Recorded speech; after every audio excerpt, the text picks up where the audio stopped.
le secret glaçant que cache le crucifix du pape. Il ne fait aucun doute que le pape François est venu révolutionner complètement cette figure dans le monde.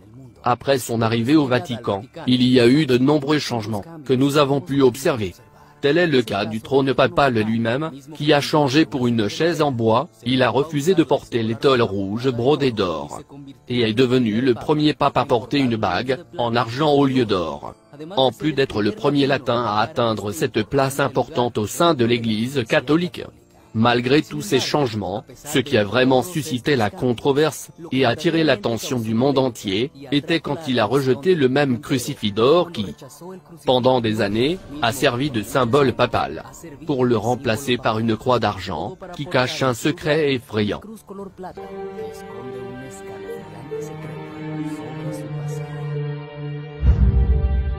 Voici cette croix. Que représente-t-elle? Le bon berger comme nous dit le pape? Ou est-ce un symbole maçonnique?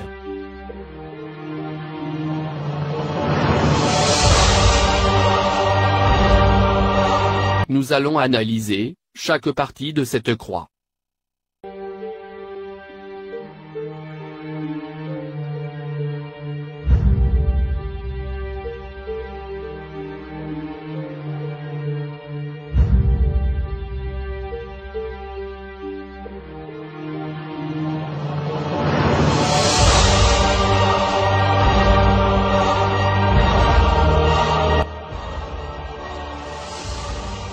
Il est important que vous accordiez beaucoup d'attention à chaque image qui sera montrée.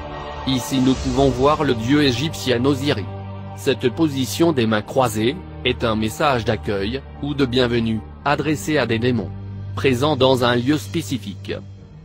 C'est aussi la salutation avec laquelle on identifie les francs-maçons.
Ici on peut voir ce pasteur les bras croisés dans la position du dieu Osiris.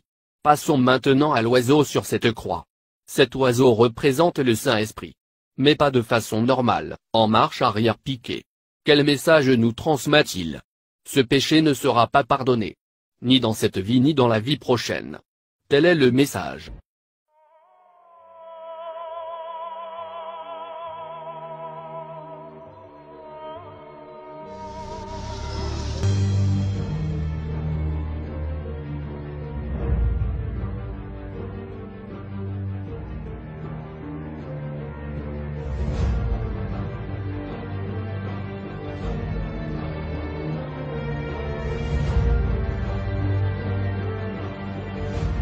Le pape François croit qu'il est le bon berger.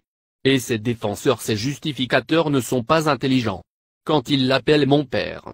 Vous avez pour père le diable, et vous voulez accomplir les désirs de votre père. Jean 8 verset 44. Comprenons ceci, beaucoup des cardinaux et des membres du clergé savent que cette église n'est pas dans la vérité. Mais ils préfèrent se taire.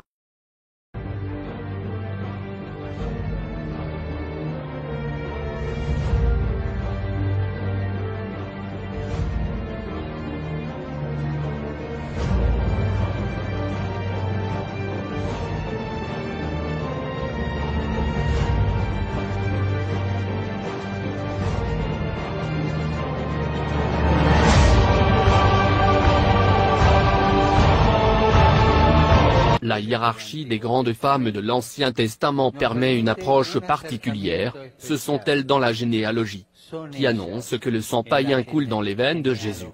Le sang païen coule dans les veines de Jésus. Que la colère de Dieu tombe sur lui. Corre sangre pagana, que por las venas de Jesús corre sangre pagana. Que la cólera de Dios caiga sobre esos herejes.